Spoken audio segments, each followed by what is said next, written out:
ਸਤਿ ਸ਼੍ਰੀ ਅਕਾਲ। ਤੁਸੀਂ ਜੁੜੇ ਹੋਏ ਹੋ ਪੰਜਾਬੀ ਰੇਡੀਓ ਯੂਐਸਏ ਦੇ ਨਾਲ ਤੇ ਮੈਂ ਹਾਂ ਪ੍ਰਵੀਨ ਸ਼ਰਮਾ ਲੈ ਕੇ ਹਾਜ਼ਰ ਹਾਂ ਪ੍ਰੋਗਰਾਮ ਖਬਰ ਤੇ ਨਜ਼ਰ। ਖਬਰ ਤੇ ਨਜ਼ਰ ਪ੍ਰੋਗਰਾਮ ਦੇ ਵਿੱਚ ਕਈ ਅਹਿਮ ਤੇ ਕਈ ਖਾਸ ਖਬਰਾਂ ਨੂੰ ਲੈ ਕੇ ਚਰਚਾ ਕਰਨ ਦੇ ਲਈ ਜੁੜ ਚੁੱਕੇ ਨੇ ਪੰਜਾਬ ਤੋਂ ਪੱਤਰਕਾਰ ਦੀਪਕ ਸ਼ਰਮਾ ਚਨਾਰਥਲ ਜੀ। ਸ਼ਰਮਾ ਜੀ, ਸਤਿ ਸ਼੍ਰੀ ਅਕਾਲ। ਸਵਾਗਤ ਹੈ ਜੀ ਪੰਜਾਬੀ ਰੇਡੀਓ ਯੂਐਸਏ ਤੇ। ਸਤਿ ਸ਼੍ਰੀ ਅਕਾਲ ਪ੍ਰਵੀਨ ਜੀ, ਸਾਰੇ ਦਰਸ਼ਕਾਂ ਨੂੰ ਸਰੋਤਿਆਂ ਨੂੰ ਮੇਰੀ ਪਿਆਰ ਭਰੀ ਸਤਿ ਸ਼੍ਰੀ ਅਕਾਲ ਜੀ। ਅੱਜ ਦਾ ਹੀ ਖਬਰ ਤੇ ਨਜ਼ਰ ਪ੍ਰੋਗਰਾਮ ਸਾਲ 2023 ਦੀ 15 ਦਸੰਬਰ ਦਾ ਪ੍ਰੋਗਰਾਮ ਹੈ ਤੇ ਦਿਨ ਅੱਜ ਸ਼ੁੱਕਰਵਾਰ ਹੈ। ਸਪਾਂਸਰ ਕਰਦੇ ਨੇ ਖਾਲਸਾ ਇੰਸ਼ੋਰੈਂਸ ਏਜੰਸੀ ਵਾਲੇ, ਜਿਨ੍ਹਾਂ ਤੋਂ ਤੁਸੀਂ ਹਰ ਤਰੀਕੇ ਦੀ ਇੰਸ਼ੋਰੈਂਸ ਲੈ ਸਕਦੇ ਹੋ। ਇੰਸ਼ੋਰੈਂਸ ਬਾਰੇ ਪਤਾ ਕਰਨ ਦੇ ਲਈ ਇਹਨਾਂ ਦਾ ਨੰਬਰ ਹੈ 408-272-2500। ਇਹ ਪਿਛਲੇ 3 ਦਹਾਕਿਆਂ ਤੋਂ ਵੱਧ ਸਮੇਂ ਤੋਂ ਇੰਸ਼ੋਰੈਂਸ ਬਿਜ਼ਨਸ ਦੇ ਵਿੱਚ ਨੇ, ਸ਼ਾਨਦਾਰ ਸੇਵਾਵਾਂ ਦੇ ਰਹੇ ਨੇ, ਅਮਰੀਕਾ ਭਰ ਦੇ ਵਿੱਚ ਇੰਸ਼ੋਰੈਂਸ ਕਰਦੇ ਨੇ। ਓਬਾਮਾ ਕੇਅਰ, ਮੈਡੀਕੇਅਰ ਬਾਬਤ ਤੁਸੀਂ ਕੋਈ ਵੀ ਜਾਣਕਾਰੀ ਲੈਣੀ ਹੈ ਜਾਂ ਪਾਲਿਸੀ ਕਰਵਾਉਣੀ ਹੈ ਤਾਂ ਅੱਜ ਹੀ ਕਾਲ ਕਰੋ 408-272-2500 ਤੇ। ਟਰਕੀਅਨ ਇਮੀਗ੍ਰੇਸ਼ਨ ਲਾ ਫਰਮ ਵਾਲੇ ਜੇ ਟਰਕੀਅਨ ਅਟਾਰਨੀ ਟਰਕੀਅਨ ਦੇ ਨਾਲ ਤੁਸੀਂ ਯੂਐਸ ਇਮੀਗ੍ਰੇਸ਼ਨ ਬਾਬਤ ਕੋਈ ਵੀ ਸਲਾਹ ਕਰਨੀ ਹੈ, ਕੋਈ ਵੀ ਸਵਾਲ ਪੁੱਛਣਾ ਤੇ ਇਹਨਾਂ ਦਾ ਨੰਬਰ ਹੈ 4159090503। ਗੁਰਦੀਪ ਸਿੰਘ ਬਿਰਦੀ ਕਲੋਵੇ, ਸਤਨਾਮ ਸਿੰਘ ਸ਼ੇਰਗਿੱਲ ਸਿਲਮਾ, ਵਿਸਲਾ ਫੈਮਿਲੀ ਕਾਬਲ ਸਿੰਘ ਫ੍ਰਿਜ਼ਨੋ, ਮਨਦੀਪ ਸਿੰਘ ਸੰਦੀਪ ਕੌਰ ਸੈਨ ਹੋਜ਼ੇ, ਗੁਰਪਾਲ ਸਿੰਘ ਸੈਕਰਾਮੈਂਟੋ, ਸਰਬਜੀਤ ਸਿੰਘ ਸ਼ੋਕਰ ਟਰਲਕ ਤੋਂ। ਇਹਨਾਂ ਸਾਰੇ ਹੀ ਸਪਾਂਸਰਸ ਦਾ ਬਹੁਤ ਬਹੁਤ ਧੰਨਵਾਦ। ਤੇ ਜੇਕਰ ਤੁਸੀਂ ਵੀ ਪੰਜਾਬੀ ਰੇਡੀਓ ਯੂਐਸਏ ਦੇ ਇਹਨਾਂ ਪ੍ਰੋਗਰਾਮਾਂ ਨੂੰ ਸਪਾਂਸਰ ਕਰਨਾ ਚਾਹੁੰਦੇ ਹੋ ਤਾਂ ਸਟੂਡੀਓ ਦਾ ਨੰਬਰ ਹੈ 408-272-5200। ਪ੍ਰੋਗਰਾਮ ਖਬਰ ਤੇ ਨਜ਼ਰ ਨੂੰ ਤੁਸੀਂ ਇਸ ਵੇਲੇ ਸੁਣ ਰਹੇ ਹੋ AM FM ਸਟੇਸ਼ਨਸ ਦੇ ਨਾਲ ਰੇਡੀਓ ਸੈੱਟ ਤੇ, ਨੈਟ ਤੇ, mobile app, social media platforms, Facebook, YouTube ਤੇ ਸੁਣ ਰਹੇ ਹੋ, ਦੇਖ ਰਹੇ ਹੋ। ਸਾਰਿਆਂ ਦਾ ਹੀ ਪ੍ਰੋਗਰਾਮ ਖਬਰ ਤੇ ਨਜ਼ਰ ਦੇ ਵਿੱਚ ਸਵਾਗਤ ਹੈ। ਸ਼ਰਮਾ ਜੀ, ਖਬਰਾਂ ਦੇ ਵੱਲ ਆਈਏ ਤੇ ਸ਼ੁਰੂਆਤ ਕਰੀਏ ਬਦਲਾਅ ਤੋਂ। ਬਦਲਾਅ ਆਊਗਾ ਇਹ ਦਾਅਵਾ ਕੀਤਾ ਗਿਆ ਸੀ, ਵੱਡੇ ਪੱਧਰ ਤੇ ਸੁਪਨੇ ਦਿਖਾਏ ਗਏ ਸਨ, ਪਰ ਮਾਣ ਦੀ ਰੈਲੀ ਹੁੰਦੀ ਹੈ ਤੇ ਸਕੂਲ ਬੰਦ ਕਰਵਾਉਣ ਦੇ ਹੁਕਮ ਆ ਜਾਂਦੇ ਆ ਜੀ, ਤੇ ਉਸ ਤੋਂ ਬਾਅਦ ਸੋਸ਼ਲ ਮੀਡੀਆ ਤੇ ਖਾਸੀ ਚਰਚਾ ਹੁੰਦੀ ਹੈ। ਪ੍ਰਵੀਨ ਜੀ, ਫਿਰ ਬਦਲਾਅ ਦੇ ਵਿੱਚ ਕੁਝ ਬਦਲਿਆ ਤਾਂ ਨਜ਼ਰ ਆਉਣਾ ਚਾਹੀਦਾ ਨਾ ਜੀ। ਸੋ ਇਹ ਉਸੇ ਕਵਾਇਦ ਦੇ ਵਿੱਚ ਪੁੱਟੇ ਗਏ ਕਦਮ ਨੇ ਜੀ ਕਿ ਪੰਜਾਬ ਦੇ ਵਿੱਚ ਆਮ ਆਦਮੀ ਪਾਰਟੀ ਦੀ ਜਦੋਂ ਵੀ ਕਿਤੇ ਰੈਲੀ ਹੁੰਦੀ ਆ, ਜਦੋਂ ਵੀ ਕਿਤੇ ਕੋਈ ਸਮਾਗਮ ਹੁੰਦਾ ਹੈ, ਚਾਹੇ ਮੁੱਖ ਮੰਤਰੀ ਭਗਵੰਤ ਮਾਨ ਜੀ ਨੇ ਜਾਣਾ ਹੋਵੇ, ਚਾਹੇ ਕੇਜਰੀਵਾਲ ਜੀ ਨੇ ਜਾਣਾ ਹੋਵੇ, ਤਾਂ ਬਕਾਇਦਾ ਤੌਰ ਤੇ PRTC ਦੀਆਂ, ਪੰਜਾਬ ਰੋਡਵੇਜ਼ ਦੀਆਂ, ਪਨਬੱਸ ਵਾਲੀਆਂ ਬੱਸਾਂ ਲਾ ਦਿੱਤੀਆਂ ਜਾਂਦੀਆਂ। ਜੀ ਜੀ। ਵੈਸੇ ਇਹ ਕੋਈ ਨਵਾਂ ਵਰਤਾਰਾ ਨਹੀਂ ਹੈ। ਪਿਛਲੀਆਂ ਸਰਕਾਰਾਂ ਦੇ ਸਮੇਂ DTO ਦੀਆਂ ਡਿਊਟੀਆਂ ਲਵਾ ਕੇ ਪ੍ਰਾਈਵੇਟ ਬੱਸਾਂ, ਸਕੂਲਾਂ ਵਾਲੀਆਂ ਬੱਸਾਂ ਉਹ ਧੋਈਆਂ ਜਾਂਦੀਆਂ ਰਹੀਆਂ। ਕੈਪਟਨਾਂ ਦੇ ਸਮੇਂ ਵੀ ਇਹ ਵਰਤਾਰਾ ਜਾਰੀ ਰਿਹਾ। ਜੇ ਅਕਾਲੀਆਂ ਦੇ ਸਮੇਂ ਸ਼੍ਰੋਮਣੀ ਕਮੇਟੀ ਵਾਲੇ ਫੰਡਾਂ ਚੋਂ ਦੱਬ ਕੇ ਲੰਗਰ ਵੀ ਉਧਰੋਂ, ਬੱਸਾਂ ਵੀ ਉਹਨਾਂ ਸਕੂਲਾਂ ਕਾਲਜਾਂ ਦੀਆਂ, ਸਾਰਾ ਕੁਝ ਹੁੰਦਾ ਰਿਹਾ, ਸਭ ਨੂੰ ਪਤਾ। ਪਰ ਇਸ ਵਾਲੇ ਦੌਰ 'ਚ ਥੋੜਾ ਜਿਹਾ ਬਦਲਾਅ ਨਵੇਂ ਤਰੀਕੇ ਦਾ ਨਜ਼ਰ ਆਉਂਦਾ। ਮੁੱਖ ਮੰਤਰੀ ਭਗਵੰਤ ਮਾਨ ਜੀ ਨੇ ਮੀਤੇਹਰ ਦੇ ਵਿਆਹ ਦੀ ਪਾਰਟੀ ਜਾਣਾ ਜੀ ਤੇ ਕਹਿੰਦੇ ਜੀ ਆਲੇ ਦੁਆਲੇ ਪਿੰਡਾਂ ਦੇ ਸਾਰੇ ਅਸਲੇ ਜਮ੍ਹਾਂ ਕਰਾ ਲਓ। ਠੀਕ ਆ। ਅੱਛਾ, ਇਹ ਬਦਲਾ। ਮੌੜ ਮੰਡੀ 'ਚ ਰੈਲੀ ਆ। ਮੌੜ ਮੰਡੀ ਦੇ ਸਾਰੇ ਇਲਾਕੇ ਨੂੰ, ਥਾਣਿਆਂ ਨੂੰ ਹਦਾਇਤ ਹੋ ਗਈ ਕਿ ਪਹਿਲਾਂ ਹਥਿਆਰ ਜਮ੍ਹਾਂ ਕਰਵਾਓ ਸਾਰੇ ਲੋਕਾਂ ਦੇ ਜਿਹਨਾਂ ਦੇ ਲਾਇਸੈਂਸੀ ਹਥਿਆਰ ਨੇ। ਇਹ ਬਦਲਾਅ ਨਵਾਂ ਜੀ। ਇਹ ਨਵਾਂ ਇਤਿਹਾਸ ਰਚਿਆ ਜਾ ਰਿਹਾ ਕਿ ਲਾਇਸੈਂਸੀ ਹਥਿਆਰ, ਕਿ ਫਿਰ ਜਿਹੜੇ ਦੂਏ ਚੱਕੀ ਫਿਰਦੇ ਨੇ ਬਿਨਾਂ ਲਾਇਸੈਂਸ ਵਾਲੇ, ਉਹਨਾਂ ਦੇ ਗੱਲ ਫੜਨੇ ਆ। ਬਿਲਕੁਲ ਸਹੀ। ਜਿਹੜੀਆਂ ਹੋ ਰਹੀਆਂ ਉਹ ਕਿਉਂ ਰੁਕਣਗੀਆਂ? ਗਰੰਟੀ ਕੌਣ ਲਊਗਾ? ਪੁਲਿਸ ਵਾਲਾ ਲਊਗਾ? ਤੁਸੀਂ ਲਾਓਗੇ ਕਿ ਹਾਂ ਉਹ ਨਹੀਂ ਆਉਣਗੇ? ਜਿਹਨੇ ਲਾਇਸੈਂਸ ਲੈ ਕੇ ਲਿਆ ਹੋਇਆ, ਆਪਣੀ ਰੱਖਿਆ ਲਈ ਲਿਆ ਵਾ ਜੀ ਜੀ, ਇਹਦੇ ਨਾਲ ਸੁਨੇਹਾ ਕੀ ਜਾਂਦਾ? ਅਗਲਿਆਂ ਨੂੰ ਪਤਾ ਲੱਗ ਜਾ ਕਰਨਾ ਕਿ ਜਿਹੜੇ ਇਲਾਕੇ 'ਚ ਰੈਲੀ ਆ ਆਮ ਆਦਮੀ ਪਾਰਟੀ ਦੀ, ਇਲਾਕੇ ਵਾਲੇ ਲਾਇਸੈਂਸਧਾਰੀ ਤਾਂ ਬਿਨਾਂ ਹਥਿਆਰਾਂ ਤੋਂ ਨੇ। ਇੱਕ ਨਵਾਂ ਕਲੂ ਦੇ ਰਹੇ ਹੋ ਜੀ ਜੀ। ਨਵਾਂ ਬਦਲਾਅ ਸ਼ੁਰੂ ਹੋਇਆ ਜੀ। ਬਕਾਇਦਾ ਮੌੜ ਮੰਡੀ ਦੇ ਵਿੱਚ ਵੀ ਇਹ ਮੂੰਹ ਜ਼ਬਾਨੀ ਹਦਾਇਤਾਂ ਗਈਆਂ ਤੇ ਥਾਣਿਆਂ ਨੇ ਫੋਨ ਕਰਕੇ ਕਿਹਾ ਲਾਇਸੈਂਸੀ ਹਥਿਆਰ ਜਮ੍ਹਾਂ ਕਰਾ ਜਾਓ ਜੀ, ਰੈਲੀ ਹੈ ਜੀ ਮਾਨ ਸਾਹਿਬ ਦੀ। ਠੀਕ ਹੈ। ਇਹ ਬਦਲਾ। ਇਹਦੇ ਨਾਲ ਨੂੰ ਵੀ ਨਵਾਂ ਬਦਲਾ। 6 ਸਕੂਲਾਂ ਨੂੰ, ਲਗਭਗ ਅੱਧੀ ਦਰਜਨ ਸਰਕਾਰੀ ਸਕੂਲਾਂ ਨੂੰ ਹਦਾਇਤ ਗਈ ਜੀ, ਬਕਾਇਦਾ ਸੈਕੰਡਰੀ ਔਰ ਪ੍ਰਾਇਮਰੀ ਸਕੂਲ ਦੇ ਉਹਨਾਂ ਵੱਲੋਂ, ਅਧਿਕਾਰੀਆਂ ਵੱਲੋਂ, ਕਿ ਹਾਂ ਜੀ ਇਹ ਸਕੂਲ ਛੁੱਟੀ ਕਰ ਦਿਓ ਇਹਨਾਂ ਨੂੰ, ਕਿਉਂਕਿ ਇੱਥੇ ਜੀ ਸੁਰੱਖਿਆ ਦਸਤੇ ਰੁਕਣੇ ਆ ਕੇ ਮੁੱਖ ਮੰਤਰੀ ਸਾਹਿਬ, ਦੋ ਮੁੱਖ ਮੰਤਰੀਆਂ ਉਹਨਾਂ ਦੀ ਰੈਲੀ ਆ। ਸੋ ਇਸ ਮਸਲੇ ਨੇ ਜ਼ਿਲ੍ਹਾ ਸਿੱਖਿਆ ਅਧਿਕਾਰੀ ਪ੍ਰਾਇਮਰੀ ਨੇ ਵੀ, ਸੈਕੰਡਰੀ ਨੇ ਵੀ, ਸਕੂਲਾਂ ਦੇ ਪ੍ਰਿੰਸੀਪਲਾਂ ਨੂੰ ਹਦਾਇਤਾਂ ਭੇਜੀਆਂ ਤੇ ਅੱਧੀ ਦਰਜਨ ਦੇ ਕਰੀਬ ਸਕੂਲ ਸੀ ਜਿਨ੍ਹਾਂ ਨੂੰ ਹੁਕਮ ਚਾੜਿਆ ਗਿਆ ਕਿ ਸ਼ਨੀਵਾਰ ਦੀ ਛੁੱਟੀ ਕਰ ਦਿਓ ਕਿਉਂਕਿ ਐਤਵਾਰ ਨੂੰ ਰੈਲੀ ਆ। ਠੀਕ ਹੈ। 17 ਤਰੀਕ ਨੂੰ ਮੌੜ ਮੰਡੀ ਦੇ ਵਿੱਚ ਆਮ ਆਦਮੀ ਪਾਰਟੀ ਕ੍ਰਾਂਤੀ ਵਿਕਾਸ ਰੈਲੀ ਕਰਨ ਜਾ ਰਹੀ ਆ। ਇਹ ਕ੍ਰਾਂਤੀ ਵਿਕਾਸ ਰੈਲੀ ਪੰਜਾਬ ਦੇ 13 ਲੋਕ ਸਭਾ ਹਲਕਿਆਂ 'ਚ ਹੋਣੀ। ਅੱਛਾ। ਇਹ ਉਸ ਕੜੀ ਤਹਿਤ ਬਠਿੰਡਾ ਦੇ ਵਿੱਚ ਹੋਣੀ ਆ ਤੇ 50,000 ਲੋਕਾਂ ਦੇ ਇਕੱਠ ਦਾ ਟਾਰਗੇਟ ਰੱਖਿਆ। ਟਾਰਗੇਟ ਰੱਖਦਿਆਂ ਹੋਇਆਂ 9 ਵਿਧਾਨ ਸਭਾ ਹਲਕੇ ਆਉਂਦੇ ਆ ਜੀ ਲੋਕ ਸਭਾ ਦੇ ਅੰਦਰ, ਤੇ 9 ਦੇ 9 ਕਹਿੰਦੇ ਇੰਚਾਰਜਾਂ ਨੂੰ ਐਮਐਲਏ ਨੂੰ ਡਿਊਟੀ ਲਈ ਕਿ 7-7000 ਬੰਦਾ ਘੱਟੋ ਘੱਟ ਹਰੇਕ ਹਲਕੇ ਚ ਆਉਣਾ ਚਾਹੀਦਾ। ਜੀ ਜੀ। ਤੇ 63000 ਬਣਦਾ ਤੇ ਔਸਤ ਕਹਿੰਦੇ ਜੀ 50000 ਤਾਂ ਆਈ ਜਾਊਗੇ ਜੇ 63000 ਦਾ ਦਾਵਾ ਕਰਾਂਗੇ ਤੇ ਫਿਰ 50000 ਨੂੰ 5 ਲੱਖ ਸਾਨੂੰ ਸਾਡੇ ਕੈਮਰੇ ਵਾਲੇ ਨੂੰ ਦਿਖਾਉਣਾ ਆਉਂਦਾ। ਹਾਂ ਬਿਲਕੁਲ, ਉਹਨੂੰ ਅਸੀਂ ਬਣਾ ਲਾਂਗੇ। ਜੀ ਜੀ। ਸੋ ਇਸ ਲਈ ਉਹ ਹਦਾਇਤ, ਦੂਏ ਪਾਸੇ ਛੁੱਟੀਆਂ ਸਕੂਲਾਂ ਵਾਲਾ ਮਾਮਲਾ, ਹੂੰ ਇਹ ਸਾਰੇ ਵਰਤਾਰੇ ਨੇ। ਜਦੋਂ ਚਿੱਠੀਆਂ ਸਕੂਲਾਂ ਨੂੰ ਗਈਆਂ ਤਾਂ ਸਕੂਲ ਦੇ ਅਧਿਆਪਕਾਂ ਨੇ ਸਭ ਤੋਂ ਪਹਿਲਾਂ ਇਤਰਾਜ਼ ਪ੍ਰਗਟਾਇਆ। ਠੀਕ ਹੈ, ਅੱਛਾ। ਉਹਨਾਂ ਨੇ ਆਪਣਾ ਇਤਰਾਜ਼ ਪ੍ਰਿੰਸੀਪਲ ਕੋਲ ਦਰਜ ਕਰਾਇਆ। ਪ੍ਰਿੰਸੀਪਲ ਨੇ ਉਹ ਇਤਰਾਜ਼ ਜ਼ਿਲ੍ਹਾ ਸਿੱਖਿਆ ਅਧਿਕਾਰੀ ਦੇ ਧਿਆਨ ਚ ਲਿਆਂਦਾ। ਛੁੱਟੀ ਹੋਣ ਤੋਂ ਬਾਅਦ ਉਹ ਮਾਪਿਆਂ ਤੱਕ ਪਹੁੰਚਿਆ ਜੀ। ਮਾਪਿਆਂ ਦੇ ਰਾਹੀਂ ਅਧਿਕਾਰੀਆਂ ਨੂੰ, ਡੀਸੀ ਨੂੰ, ਐਸਐਸਪੀ ਨੂੰ, ਜ਼ਿਲ੍ਹਾ ਸਿੱਖਿਆ ਵਿਭਾਗ ਦੇ ਨੁਮਾਇੰਦਿਆਂ ਨੂੰ, ਉਹਨਾਂ ਨੂੰ ਜਾਣ ਲੱਗਿਆ ਤੇ ਸੋਸ਼ਲ ਮੀਡੀਆ ਤੇ ਤਸੱਲੀ ਮਚਣ ਲੱਗੀ ਜੀ। ਬਿਲਕੁਲ। ਤੇ ਡੀਸੀ ਸਾਹਿਬ ਨੇ ਕਹਿੰਦੇ ਜੀ ਜਦੇ ਹੁਕਮ ਚਾੜਤੇ ਕਿ ਇਹ ਹੁਕਮ ਰੱਦ ਹੈ, ਸਕੂਲ ਖੁੱਲਣਗੇ, ਸਕੂਲ ਬੰਦ ਨਹੀਂ ਹੋਣਗੇ, ਇਹੋ ਜਿਹਾ ਕੋਈ ਵਰਤਾਰਾ ਨਹੀਂ, ਬਦਲਵੇਂ ਪ੍ਰਬੰਧ ਕਰਨ।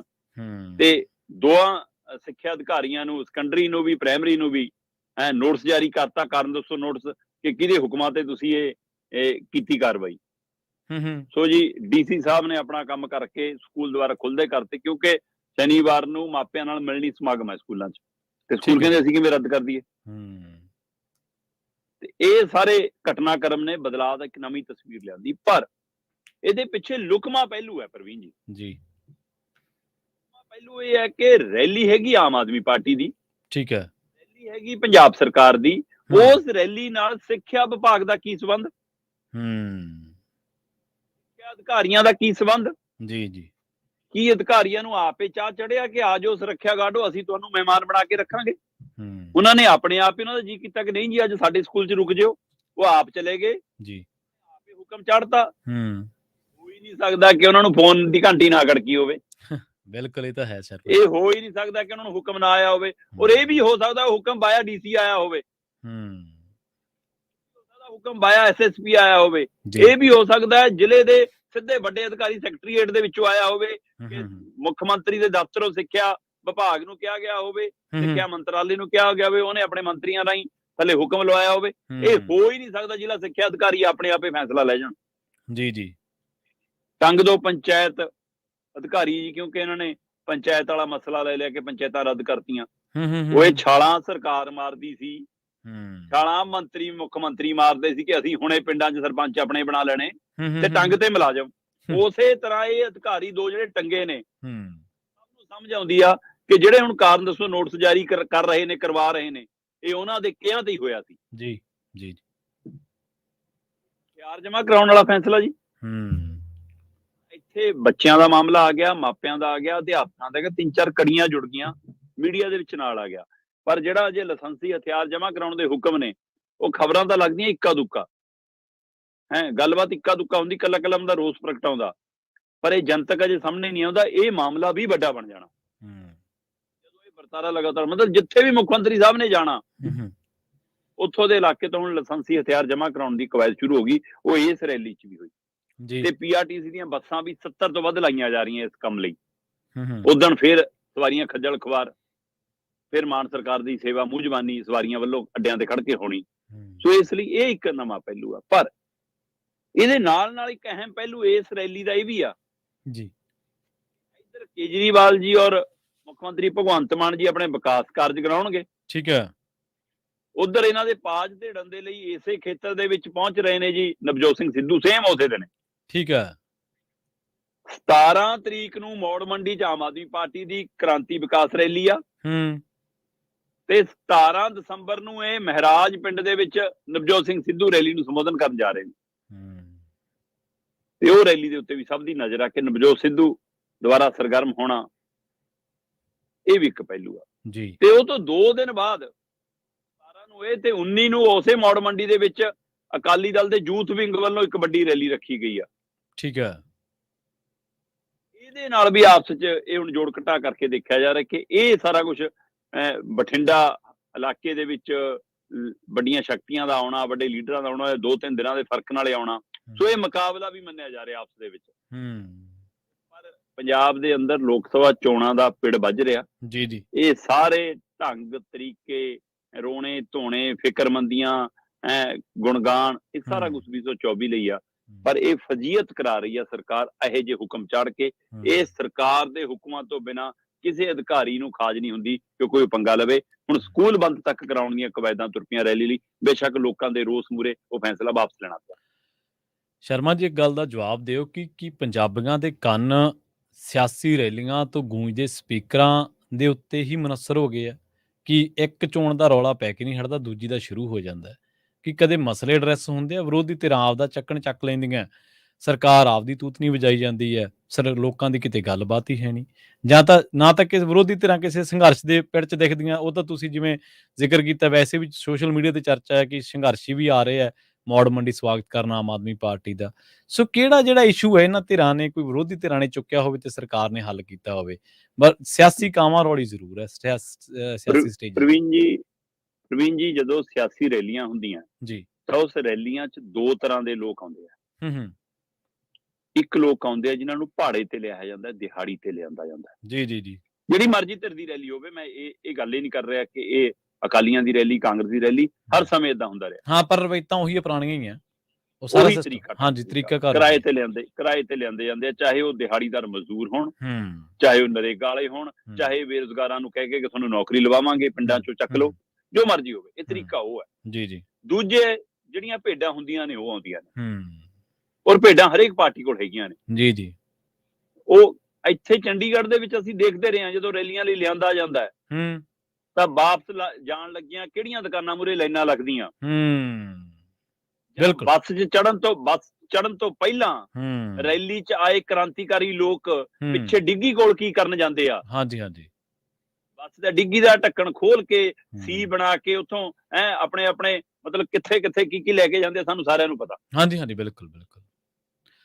ਸੋ ਇੱਕ ਤਾਂ ਭੇਡਾਂ ਆਉਂਦੀਆਂ ਜਾਂ ਵਿਚਾਰੇ ਕਿਰਾਏ ਦੇ ਲੋਕ ਆਉਂਦੇ, ਜਿਹੜੇ ਲੋਕਾਂ ਦੇ ਮਸਲੇ ਨੇ ਮਸਲਿਆਂ ਜੁਲਝ ਕੇ ਰਹਿ ਜਾਂਦੇ ਨੇ। ਜੀ ਬਿਲਕੁਲ। ਕੰਮਾਂ ਕਾਰਾਂ ਜੁਲਝੇ ਨੇ, ਉਹਨਾਂ ਨੂੰ ਤਾਂ ਰੋਟੀ ਦਾ ਫਿਕਰ ਹੈ, ਸ਼ਾਮ ਦੀ ਦਾ। ਉਹਨਾਂ ਦਾ ਮਸਲਾ ਕਿਤੇ ਵਿਚਾਰੇ ਹੀ ਨਹੀਂ ਜਾਂਦਾ। ਜੀ ਅਸਲ 'ਚ ਪੰਜਾਬ ਨੂੰ ਕੰਨ ਰਸ ਦੀ ਆਦਤ ਪੈ ਗਈ ਆ। ਬਿਲਕੁਲ ਸਹੀ ਹੈ। ਅਸੀਂ ਚੀਕਾਂ ਵਾਲੇ ਕੰਨ ਰਸ ਦੇ ਆਦੀ ਹੋ ਗਏ, ਚਾਹੇ ਉਹ ਵਿਆਹ ਸ਼ਾਦੀਆਂ 'ਚ ਵੱਜਦੇ ਉੱਚੀ ਗੀਤ ਹੋਣ, ਚਾਹੇ ਰੈਲੀਆਂ ਧਰਨਿਆਂ 'ਚ ਲੀਡਰਾਂ ਦੇ ਝੂਠੇ ਬੋਲ ਹੋਣ। ਬਿਲਕੁਲ ਸਹੀ। ਅਸੀਂ ਉਹਨਾਂ 'ਚੋਂ ਸਵਾਦ ਲੈਂਦੇ ਆਪਣੇ ਸੂਬੇ ਦਾ ਨੁਕਸਾਨ ਕਰਦੇ ਜਾ ਰਹੇ। ਆ ਤੁਸੀਂ ਜਦੋਂ ਹਰ ਰੋਜ਼ ਕੋਈ ਨਾ ਕੋਈ ਰਿਪੋਰਟ ਨਸ਼ੇ ਦੀ ਓਵਰਡੋਜ਼ ਤੋਂ ਲੈ ਕੇ ਤਸਕਰੀ ਦੇ ਵਿੱਚ ਬੀਬੀਆਂ, ਕਿੰਨੀਆਂ ਰਿਪੋਰਟਾਂ ਤੁਸੀਂ ਕੁਛ ਨਾ ਕੁਛ ਦਿਨਾਂ ਬਾਅਦ ਸਾਡੇ ਨਾਲ ਸਾਂਝੀਆਂ ਕਰਦੇ ਆ। ਮੇਰੇ ਮੂੰਹ ਜ਼ਬਾਨੀ ਯਾਦ ਰਹਿ ਜਾਂਦੀਆਂ ਚੀਜ਼ਾਂ, ਪਰ ਕਦੇ ਤੁਸੀਂ ਸਿਆਸੀ ਧਿਰਾਂ ਦੇ ਮੂੰਹੋਂ, ਸੱਤਾਧਾਰੀਆਂ ਦੇ ਜਾਂ ਕਦੇ ਵਿਰੋਧੀ ਧਿਰਾਂ ਦੇ ਮੂੰਹੋਂ ਸੁਣੀ ਹੈ? ਜੀ ਉਹ ਗੱਲੇ ਨਹੀਂ ਕਰਦੇ ਉਹਦੀ ਨਾ, ਉਸ ਗੱਲ ਤੇ ਨਹੀਂ ਆਉਂਦੇ ਜੀ ਉਹ।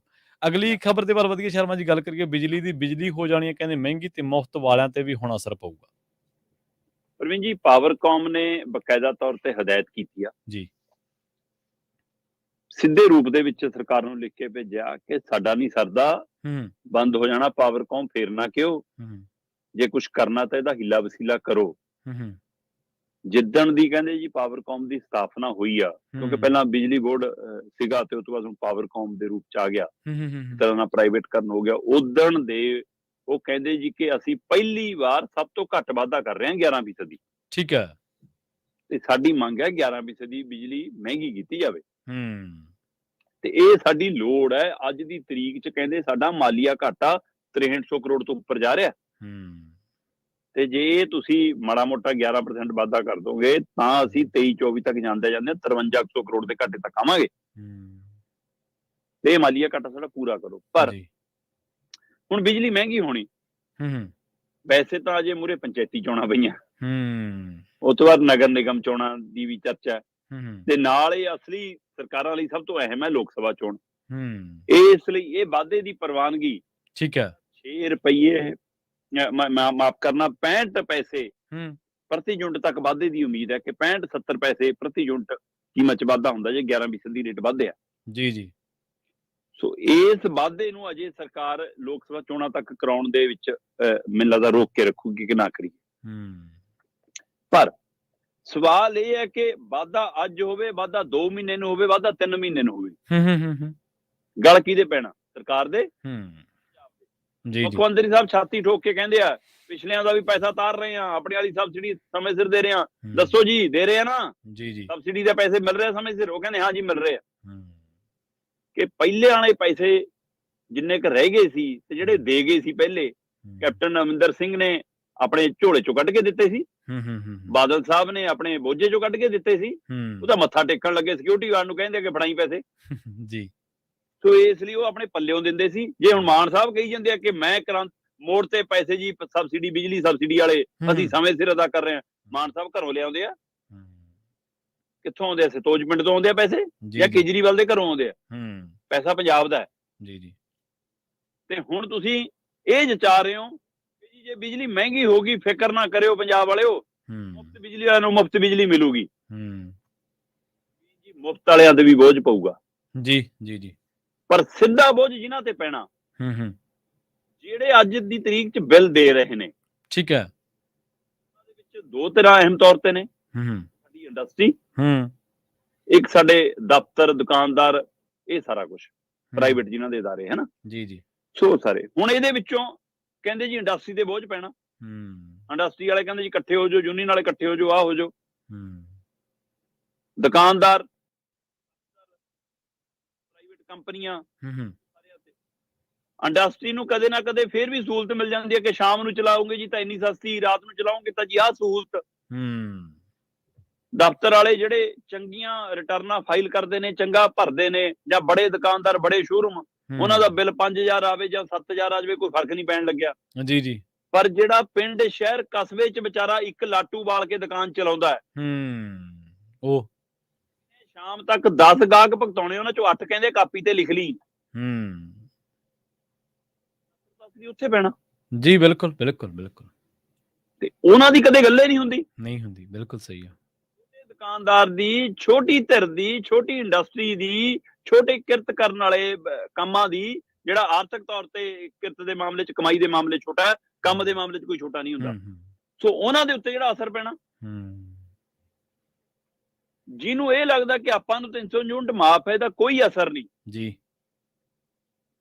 ਮੈਂ ਦੱਸ ਦਵਾਂ ਕਿ ਬਾਦਲਾਂ ਨੇ ਜਦੋਂ ਮੋਟਰਾਂ ਦੇ ਬਿੱਲ ਮਾਫ ਕੀਤੇ ਸੀ ਤਾਂ 1997-98 687 ਕਰੋੜ ਦੀ ਸਬਸਿਡੀ ਪੈਂਦੀ ਸੀ ਪੰਜਾਬ ਦੇ ਸਿਰ ਤੇ। 687 ਕਰੋੜ ਜੀ, ਉਹ ਵੀ ਬਹੁਤ ਬੜੀ ਰਾਸ਼ੀ ਸੀ ਉਸ ਸਮੇਂ। ਹਾਂਜੀ, ਉਹਨਾਂ ਸਮੇਂ ਦੇ ਲਿਹਾਜ਼ ਦੇ ਨਾਲ ਅੱਜ ਬਿਜਲੀ ਸਬਸਿਡੀ ਦੀ ਰਾਸ਼ੀ, ਚਾਹੇ ਉਹ ਘਰਾਂ ਦੇ ਬਿੱਲ ਨੇ, ਚਾਹੇ ਉਹ ਮੋਟਰ ਵਾਲੇ ਬਿੱਲ ਨੇ, ਸਾਰੇ ਮਿਲਾ ਕੇ 20,000 ਕਰੋੜ ਤੋਂ ਪਾਰ ਜਾ ਰਹੀ ਆ। ਹਾਂਜੀ ਹਾਂਜੀ, ਬਿਲਕੁਲ ਸਹੀ। ਜਦੋਂ ਹੁਣ ਆ ਵਾਧਾ ਹੋਇਆ ਤਾਂ ਇਹਦੇ ਨਾਲ ਸਬਸਿਡੀ ਦੀ ਰਾਸ਼ੀ ਵੀ ਤਾਂ ਵਧਣੀ ਆ। ਇਹਨਾਂ ਨੂੰ ਲੱਗਦਾ ਕਿ ਸਾਡੇ ਕਿਹੜਾ ਬਿੱਲ ਆਉਂਦਾ, ਆ 20,000 ਕਰੋੜ ਤੁਹਾਡੀ ਉਹ ਜੇਬ ਚੋਂ ਕੱਢ ਕੇ ਦਿੰਦੀਆਂ ਨੇ ਸਰਕਾਰਾਂ। ਬਿਲਕੁਲ ਸਹੀ ਆ। ਜਿਹੜਾ ਵਾਧਾ ਹੋਣਾ ਇਹ ਤੁਹਾਡੀ ਉਹ ਜੇਬ ਚੋਂ ਲੈਣਾ, ਤੁਹਾਡੀ ਉਹ ਹੋਣੀ ਜੀ। ਸੋ ਇਸ ਲਈ ਫਿਰ ਚਾਹੇ ਉਹ ਬੈਟ ਚੋਂ ਆਇਆ ਪੈਸਾ ਹੋਵੇ, ਸਾਈਜ਼ ਵਾਲਾ ਹੋਵੇ, ਚਾਹੇ ਉਹ ਰੇਤੇ ਵਾਲਾ ਹੋਵੇ, ਚਾਹੇ ਉਹ ਪੈਟਰੋਲ ਡੀਜ਼ਲ ਵਾਲਾ ਹੋਵੇ, ਚਾਹੇ GST ਤੋਂ ਦਿੱਲੀ ਵਾਲਾ ਵਾਪਸ ਆਇਆ ਹੋਵੇ, ਉਹ ਪੰਜਾਬ ਦੇ ਲੋਕਾਂ ਦਾ ਪੈਸਾ ਹੀ ਹੈ। ਤੇ ਜਿਹੜਾ ਕਰਜ਼ਾ ਚੱਕ ਕੇ ਸਰਕਾਰ ਕਹਿੰਦੀ ਅਸੀਂ ਤਾਰ ਰਹੇ ਹਾਂ ਜੀ, ਉਹ ਕਰਜ਼ੇ ਦੀਆਂ ਕਿਸ਼ਤਾਂ ਵੀ ਆਪਾਂ ਹੀ ਤਾਰਨੀਆਂ, ਸਰਕਾਰ ਨੇ ਤਾਂ ਕਦੇ ਤੁਰ ਜਾਣਾ। ਜੀ ਬਿਲਕੁਲ, ਉਹ ਕਿਸ਼ਤਾਂ ਸਾਡੇ ਤੇ ਖੜੀਆਂ ਰਹਿਣੀਆਂ। ਸੋ ਇਸ ਲਈ ਬਿਜਲੀ ਜਦੋਂ ਮਹਿੰਗੀ ਹੋਈ ਤਾਂ ਜਿਹੜੇ ਬਿੱਲ ਦਿੰਦੇ ਆ ਉਹਨਾਂ ਤੇ ਵੀ ਬੋਝ ਪੈਣਾ, ਜਿਹੜੇ ਬਿੱਲ ਨਹੀਂ ਦਿੰਦੇ ਉਹਨਾਂ ਤੇ ਵੀ ਬੋਝ ਪੈਣਾ। ਤੇ ਇਸ ਲਈ ਇਹ ਬੋਝ ਲਈ ਪੰਜਾਬ ਨੂੰ ਤਿਆਰ ਰਹਿਣ ਦੀ ਲੋੜ ਹੈ।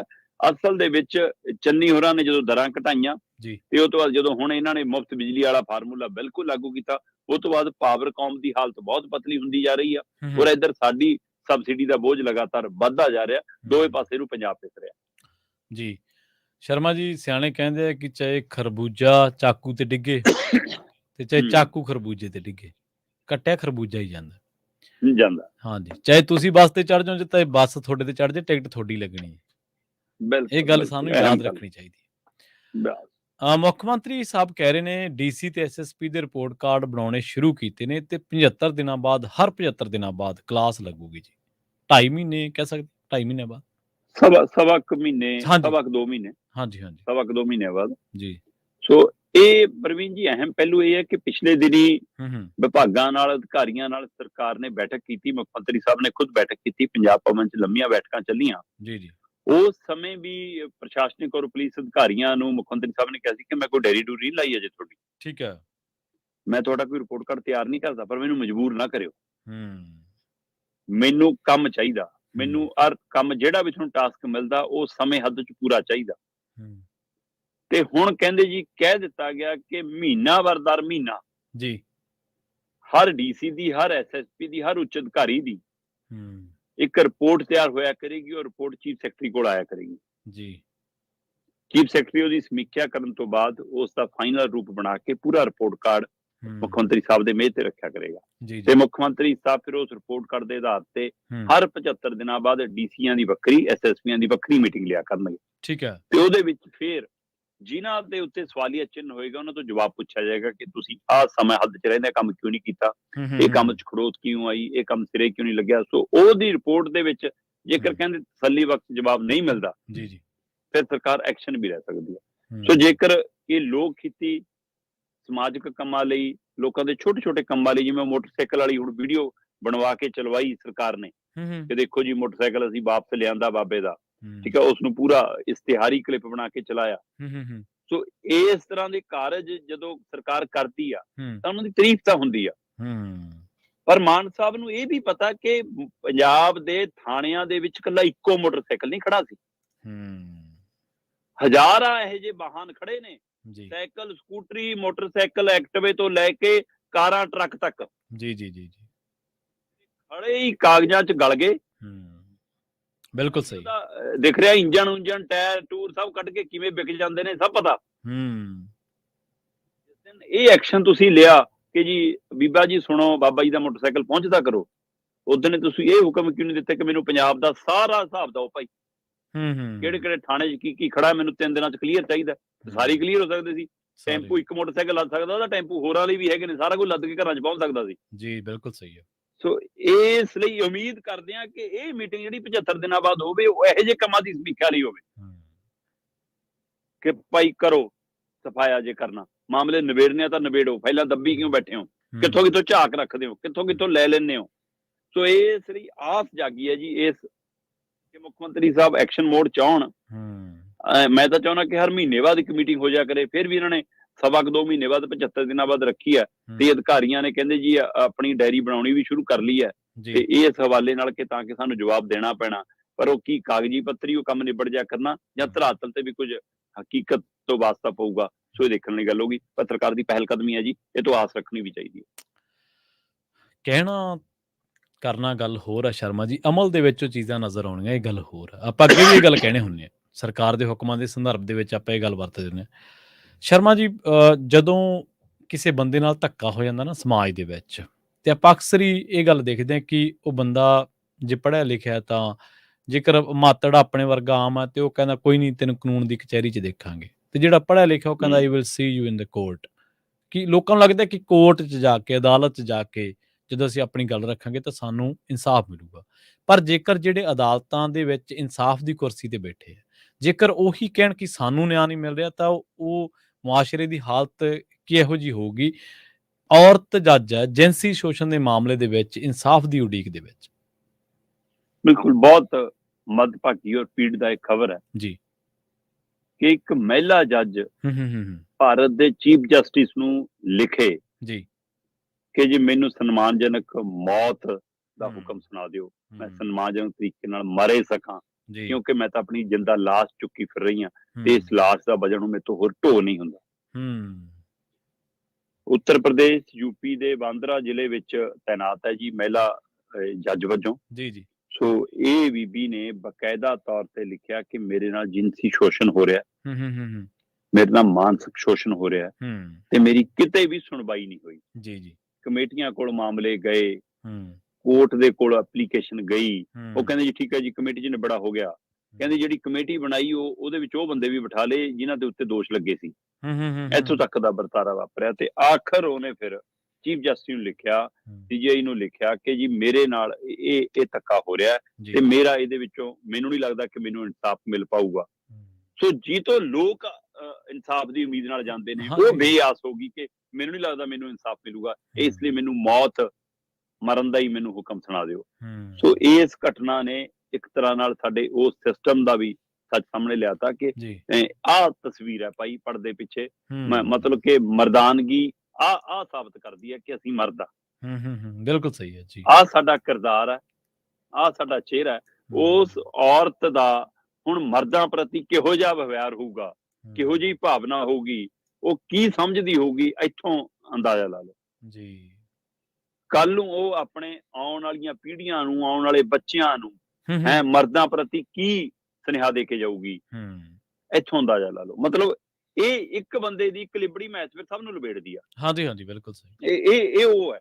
ਮਹਿਲਾ ਜੱਜ ਨੇ 2 ਸਫ਼ਿਆਂ ਦਾ ਚਿੱਠੀ ਲਿਖੀ ਹੈ ਜੀ ਬਕਾਇਦਾ। ਠੀਕ ਹੈ ਜੀ। ਉਹ 'ਚ ਦਾਅਵਾ ਕੀਤਾ ਕਿ ਬਾਰਬੰਕੀ ਦੀ ਜਿਹੜੀ ਆਪਣੀ ਪੋਸਟਿੰਗ ਹੈ ਉਹਦੀ, ਉੱਥੇ ਆ ਕੇ ਉਹਦੇ ਨਾਲ ਜਿਨਸੀ ਸ਼ੋਸ਼ਣ ਸ਼ੁਰੂ ਹੁੰਦਾ ਹੈ ਤੇ ਸੋਸ਼ਲ ਮੀਡੀਆ ਤੇ ਚਿੱਠੀ ਵਾਇਰਲ ਹੋ ਜਾਂਦੀ ਹੈ ਤੇ ਉਹ ਤੋਂ ਬਾਅਦ ਫਿਰ ਇਹ ਮਾਮਲਾ ਹੁਣ ਮਾਨਯੋਗ ਸੁਪਰੀਮ ਕੋਰਟ ਦੇ ਚੀਫ ਜਸਟਿਸ ਸਾਹਿਬ ਦੇ ਧਿਆਨ ਹਿੱਤ ਹੈ ਤੇ ਉਮੀਦ ਕਰਦੇ ਆ ਕਿ ਉਹ ਇਸ ਮਹਿਲਾ ਜੱਜ ਨੂੰ ਇਨਸਾਫ ਦਿਵਾਉਣ ਤੇ ਉਸ ਨੂੰ ਸਨਮਾਨਜਨਕ ਤਰੀਕੇ ਦੇ ਨਾਲ ਉਸ ਨੂੰ ਉਹਦੀ ਕੁਰਸੀ ਤੇ ਬੈਠ ਕੇ ਉਹਨੂੰ ਕਹਿਣ ਕਿ ਤੂੰ ਬਿਨਾਂ ਕਿਸੇ ਉਹ ਤੋਂ ਕੰਮ ਕਰ, ਤੇ ਦੂਸਰਾ ਉਹ ਧਿਰਾਂ ਨੂੰ ਬੇਨਕਾਬ ਕਰਨ।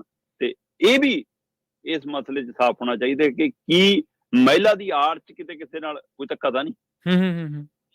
ਸੋ ਇਹ ਜਾਂਚ ਵੀ ਕਿਤੇ ਇਮੋਸ਼ਨਲ ਖੇਡ ਤਾਂ ਨਹੀਂ ਕੋਈ। ਕਈ ਵਾਰ ਰਿਸ਼ਤੇ ਪਹਿਲਾਂ ਬਣ ਜਾਂਦੇ ਨੇ, ਬਾਅਦ ਚੋਂ ਕੁਝ ਹੋਰ ਹੱਥ ਬਣ ਜਾਂਦੇ ਨੇ, ਪਰ ਮੈਂ ਕਹਿੰਦਾ ਇਹ ਸਾਫ਼ ਹੋਣਾ ਚਾਹੀਦਾ, ਕਿਸੇ ਨਾਲ ਵੀ ਬੇਇਨਸਾਫੀ ਨਹੀਂ ਹੋਣੀ ਚਾਹੀਦੀ। ਸੋ ਇਹਦੀ ਜਾਂਚ ਚੀਫ ਜਸਟਿਸ ਸਾਹਿਬ ਨਿਰਪੱਖ ਹੋ ਕੇ ਕਰਾਉਣ, ਨਾ ਕਿ ਉਹਨਾਂ ਹੀ ਧਿਰਾਂ ਤੋਂ ਜਿਨ੍ਹਾਂ ਦੇ ਉੱਤੇ ਸਵਾਲ ਖੜਾ ਕੀਤਾ ਬੀਬੀ ਨੇ। ਜੀ। ਸੋ ਇਹ ਇੱਕ ਬਹੁਤ ਪੀੜਦਾਇਕ ਖਬਰ ਸੀ ਜਦੋਂ ਬੀਬੀ ਦੇ ਉਸ ਚਿੱਠੀ ਦੇ ਹਵਾਲੇ ਨਾਲ ਆਈ ਤੇ ਉਹਦੇ ਇਸ ਘਟਨਾਕ੍ਰਮ ਨੇ ਸਾਫ਼ ਕਰਤਾ ਕਿ ਜੱਜਾਂ ਦੇ ਵਿੱਚ ਵੀ ਸਾਰਾ ਕੁਝ ਠੀਕ ਨਹੀਂ ਚੱਲਦਾ, ਜੁਡੀਸ਼ੀਅਲ ਦੇ ਵਿੱਚ ਵੀ ਸਾਰਾ ਕੁਝ ਠੀਕ ਨਹੀਂ ਚੱਲਦਾ।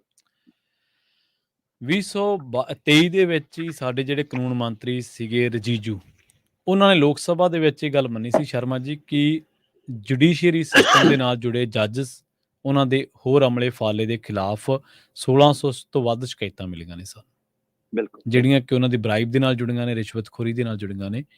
ਇਸੇ ਤਰ੍ਹਾਂ ਜੇ ਆਪਾਂ ਗੱਲ ਕਰੀਏ, ਠੀਕ ਹੈ ਤੁਹਾਡੀ ਗੱਲ ਕਿ ਜਾਂਚ ਦੀ ਗੱਲ ਲੋੜ ਹੈਗੀ ਹੈ, ਪਤਾ ਲੱਗੇ, ਨਿਸਤਾਰਾ ਹੋਣਾ ਚਾਹੀਦਾ, ਪਰ ਇਹ ਜਿਹੜੀ ਬੀਬੀ ਹੈ ਸ਼ਰਮਾ ਜੀ, ਇਹ ਬੀਬੀ ਹਾਈ ਸਕੂਲ ਤੋਂ ਲੈ ਕੇ LLM ਤੱਕ ਟੌਪਰ ਰਹੀ ਹੈ। ਬਿਲਕੁਲ ਤੇ ਉਹਨੇ ਜਿਹੜੀ ਇਬਾਰਤ ਚਿੱਠੀ ਦੇ ਵਿੱਚ ਸਾਂਝੀ ਕੀਤੀ, ਜਿਵੇਂ ਤੁਸੀਂ ਤਫਸੀਲ ਦਿੱਤੀ ਹੈ, ਉਹ ਕਹਿੰਦੀ ਮੇਰੀ ACR ਤੱਕ ਰੋਕ ਲਈ ਗਈ। ਜਿਹੜੀ ACR ਬਣਦੀ ਹੈ ਨਾ ਉਹਨਾਂ ਦੀ, ਜੋ ਕੌਨਫੀਡੈਂਸ਼ੀਅਲ ਰਿਪੋਰਟ ਬਣਦੀ ਹੈ, ਉਹ ਤੱਕ ਕਹਿੰਦੀ ਮੇਰੀ ਰੋਕ ਲਈ ਗਈ ਜੀ। ਸੋ ਬਿਲਕੁਲ ਜਾਂਚ ਹੋਣੀ ਚਾਹੀਦੀ ਹੈ ਤੇ ਸੱਚ ਸਭ ਦੇ ਸਾਹਮਣੇ ਆਉਣਾ ਚਾਹੀਦਾ। ਕਈ ਵਾਰੀ ਸ਼ਰਮਾ ਜੀ ਖਬਰਾਂ ਕਰਦਿਆਂ ਆਪਾਂ ਨੂੰ ਐਸੀਆਂ ਖਬਰਾਂ ਵੀ ਕਰਨੀਆਂ ਪੈਂਦੀਆਂ ਨੇ, ਜਿਨ੍ਹਾਂ ਦੇ ਵਿੱਚ ਸਾਂਝੀਆਂ ਕਰਨੀਆਂ ਪੈਂਦੀਆਂ ਨੇ, ਜਿਨ੍ਹਾਂ ਦੇ ਵਿੱਚ ਆਪਾਂ ਰਿਸ਼ਤਿਆਂ ਨੂੰ ਤਾਰ-ਤਾਰ ਹੁੰਦਾ ਦੇਖਦੇ ਹਾਂ। ਕਲਯੁਗੀ ਪੁੱਤ ਕਹਿੰਦੇ ਮਾਂ ਦੀ ਲਾਸ਼ ਨੂੰ ਲੈ ਕੇ 800 ਕਿਲੋਮੀਟਰ ਤੱਕ ਦੀ ਉਹਨੂੰ ਸੈਰ ਕਰਵਾਉਂਦਾ ਰਿਹਾ ਜੀ। ਪ੍ਰਵੀਨ ਜੀ, ਬਿਹਾਰ ਦਾ ਮੁੰਡਾ ਇਹ ਜੀ, ਤੇ ਇਹਦੀ ਭੈਣ ਹਿਸਾਰ 'ਚ ਹੈ ਤੇ ਉਹਦੇ ਸਹੁਰੇ ਉੱਥੇ ਮਿਲਣ ਆਉਂਦਾ ਤੇ ਉੱਥੇ ਹੀ ਰਹਿ ਕੇ ਕੰਮਕਾਰ ਬਾਰੇ ਸੋਚਦਾ ਤੇ ਭੈਣ ਆਪਣੀ ਜਾਣ ਪਛਾਣ ਦੇ ਹਵਾਲੇ ਨਾਲ ਉਹਨੂੰ ਕਮਰਾ ਕਿਰਾਏ ਤੇ ਦਵਾਉਂਦੀ ਆ। ਠੀਕ ਹੈ ਜੀ। ਤੇ ਉਹਦਾ ਭਰਾ, ਉਹ ਜਿਹੜਾ ਬਿਹਾਰ ਵਾਲਾ ਮੁੰਡਾ, ਉਹ ਆਪਣੀ ਮਾਂ ਨੂੰ ਲੈ ਕੇ ਉਸ ਕਮਰੇ 'ਚ ਆ ਕੇ ਰਹਿਣ ਲੱਗ ਜਾਂਦਾ ਤੇ ਉਹ 5000 ਰੁਪਏ ਆਪਣੀ ਮਾਂ ਤੋਂ ਮੰਗਦਾ ਤੇ ਕਹਿੰਦੇ ਕਿ ਉਸ 5000 ਰੁਪਏ ਦੀ ਡਿਮਾਂਡ ਜਦੋਂ ਮਾਂ ਪੂਰੀ ਨਹੀਂ ਕਰ ਪਾਉਂਦੀ ਤਾਂ ਉਹਦਾ ਗਲਾ ਘੁੱਟ ਕੇ ਮਾਂ ਨੂੰ ਮਾਰ ਦਿੰਦਾ। ਮਾਰਨ ਤੋਂ ਬਾਅਦ ਉਹਨੂੰ ਇਹ ਲੱਗਦਾ ਕਿ ਹੁਣ ਜੇ ਮੈਂ ਲਾਸ਼ ਛੱਡ ਕੇ ਭੱਜਿਆ ਤਾਂ ਵੀ ਫਸ ਜਾਊਂ, ਹੈ ਨਾ, ਲਾਸ਼ ਨੂੰ ਇੱਥੇ ਕੁਝ ਕਰਨ ਦੀ ਕੋਸ਼ਿਸ਼ ਕੀਤੀ ਤਾਂ ਵੀ ਫਸ ਜਾਊਂ, ਭੈਣ ਨੂੰ ਪਤਾ ਲੱਗਿਆ ਤਾਂ ਵੀ ਫਸ ਜਾਊਂ। ਉਹ ਇੱਕ ਝੋਲਾ ਚੱਕਦਾ ਤੇ ਇੱਕ ਟੈਚੀ ਬੜਾ ਲਿਆਉਂਦਾ ਤੇ ਟੈਚੀ 'ਚ ਮਾਂ ਦੀ ਲਾਸ਼ ਪਾਉਂਦਾ, ਝੋਲਾ ਮੋਢੇ ਟੰਗਦਾ ਤੇ ਕਮਰੇ ਨੂੰ ਤਾਲਾ ਮਾਰਦਾ ਤੇ ਰੇਲਵੇ ਸਟੇਸ਼ਨ, ਬੱਸ ਅੱਡੇ ਆ ਜਾਂਦਾ, ਬੱਸ ਅੱਡੇ ਤੋਂ ਰੇਲਵੇ ਤੇ ਰੇਲਵੇ ਤੋਂ ਮਤਲਬ ਯੂਪੀ ਦਾ ਰੁੱਖ ਅਖਤਿਆਰ ਕਰਕੇ ਪ੍ਰਯਾਗਰਾਜ ਪਹੁੰਚ ਜਾਂਦਾ। 800 ਕਿਲੋਮੀਟਰ, ਹਿਸਾਰ ਤੋਂ 800 ਕਿਲੋਮੀਟਰ ਤੱਕ ਉਹ ਬੱਸਾਂ ਵੀ ਬਦਲਦਾ, ਉਹ ਰੇਲ ਗੱਡੀ ਵੀ ਬਦਲਦਾ, ਉਹ ਬੱਸ ਸਟੈਂਡ 'ਚ ਜਾਂਦਾ ਵੀ, ਬਾਹਰ ਵੀ ਆਉਂਦਾ, ਰੇਲਵੇ ਦੇ ਅੰਦਰ ਵੀ ਜਾਂਦਾ, ਬਾਹਰ ਵੀ ਆਉਂਦਾ। ਬੜੀਆਂ ਉਹ ਲਾਈਆਂ ਹੁੰਦੀਆਂ ਟੂ ਕਰਨ ਵਾਲੀਆਂ ਮਸ਼ੀਨਾਂ, ਟੈਚੀ ਵਿੱਚੋਂ ਲੰਘਾਓ, ਹੈ ਨਾ, ਮੀਟਰ ਉਹ ਘੁਮਾ ਕੇ ਦੇਖੋ, ਸਾਰਾ ਕੁਛ, ਤੇ ਬਾਵਜੂਦ ਉਹ ਲਾਸ਼ ਲੈ ਕੇ 800 ਕਿਲੋਮੀਟਰ ਦਾ ਸਫ਼ਰ ਕਰਕੇ ਪ੍ਰਯਾਗਰਾਜ ਪਹੁੰਚ ਜਾਂਦਾ। ਸੰਗਮ ਤੇ ਉਹਨੂੰ ਵਹਾਉਣ ਦੀ ਤਿਆਰੀ 'ਚ ਹੁੰਦਾ। ਠੀਕ ਹੈ। ਤੇ ਉੱਥੇ ਟੈਚੀ ਲੈ ਕੇ ਘੜੀਸਦੇ ਨੂੰ ਪੁਲਿਸ ਜਿਹੜੇ ਉੱਥੇ ਤੈਨਾਤ ਸੀ ਉਹਨਾਂ ਨੂੰ ਕੁਛ ਸ਼ੱਕ ਪੈਂਦਾ ਕਿ ਸ਼ੱਕੀ ਜਿਹਾ ਤਰੀਕੇ ਨਾਲ ਘੁੰਮ ਰਿਹਾ ਬੰਦਾ, ਕੁਛ ਲਾਉਣ ਨੂੰ ਫਿਰਦਾ ਸਕੀਮ ਕੋਈ। ਤੇ ਜਦੋਂ ਰੋਕ ਕੇ ਪੁੱਛਦੇ ਆ ਤੇ ਉਹ ਘਬਰਾ ਜਾਂਦਾ, ਕੰਬਣ ਲੱਗਦਾ, ਪਸੀਨਾ ਆ ਜਾਂਦਾ ਤੇ ਟੈਚੀ ਛੱਡ ਕੇ ਭੱਜਣ ਲੱਗਦਾ। ਜਦੋਂ ਟੈਚੀ ਖੁੱਲਦੀ ਆ ਉਹਦੇ ਵਿੱਚੋਂ ਮਾਂ ਦੀ ਲਾਸ਼ ਮਿਲਦੀ। ਓ ਜੀ, ਇਹ ਹੈ ਕਲਯੁਗੀ ਪੁੱਤ। ਸੋ ਇਹ ਬਹੁਤ ਪੀੜਦਾਇਕ ਵਰਤਾਰਾ ਸੀ ਜੀ। ਸੋ ਅਜਿਹੀਆਂ ਖਬਰਾਂ ਵੀ ਆਪਾਂ ਨੂੰ, ਬਿਲਕੁਲ ਤੁਹਾਡੀ ਗੱਲ ਦਰੁਸਤ ਹੈ ਕਿ ਆਪਾਂ ਨੂੰ ਕਈ ਵਾਰ ਸਾਂਝੀਆਂ ਕਰਨੀਆਂ ਪੈਂਦੀਆਂ। ਹਾਂਜੀ, ਇੱਕ ਆਪਾਂ ਸ਼ਾਇਦ ਤੁਹਾਡੇ ਯਾਦ ਹੋਣਾ, ਜਲੰਧਰ ਤੋਂ ਜਾਂ ਕਿਸੇ ਹੋਰ ਸ਼ਹਿਰ ਤੋਂ ਹੀ ਆਪਾਂ ਪ੍ਰਵਾਸੀ ਮਜ਼ਦੂਰ ਦੀ ਖਬਰ ਸਾਂਝੀ ਕੀਤੀ ਸੀ, ਜਿਹੜੇ ਟਰੰਕ 'ਚ ਲਿਜਾ ਕੇ ਬੱਚੀਆਂ ਨੂੰ ਮਾਰਤਾ ਸੀ ਉਹਨੇ, ਪਰ ਬਾਅਦ ਦੇ ਵਿੱਚ ਉਹ ਘਰ ਦੇ ਮਾਲਕ ਨੇ ਸ਼ਾਇਦ ਉਹਦੀ ਕੰਪਲੇਂਟ ਕੀਤੀ ਸੀ, ਸ਼ਿਕਾਇਤ ਕੀਤੀ ਸੀ ਜੀ। ਸ਼ਰਮਾ ਜੀ, ਇਹਨਾਂ ਖਾਸ ਖਬਰਾਂ ਤੇ ਖਾਸ ਜਾਣਕਾਰੀਆਂ ਦੇ ਲਈ ਬਹੁਤ ਬਹੁਤ ਧੰਨਵਾਦ ਜੀ। ਬਹੁਤ ਸ਼ੁਕਰੀਆ, ਬਹੁਤ ਸ਼ੁਕਰੀਆ। ਜੀ, ਪ੍ਰੋਗਰਾਮ ਖਬਰ ਤੇ ਨਜ਼ਰ ਨੂੰ ਆਪਾਂ ਇੱਥੇ ਹੀ ਸਮਾਪਤ ਕਰਾਂਗੇ। ਤੁਸੀਂ ਜੁੜੇ ਰਹੋ ਪੰਜਾਬੀ ਰੇਡੀਓ USA ਦੇ ਨਾਲ। ਬਹੁਤ-ਬਹੁਤ ਧੰਨਵਾਦ। ਸਤਿ ਸ਼੍ਰੀ ਅਕਾਲ।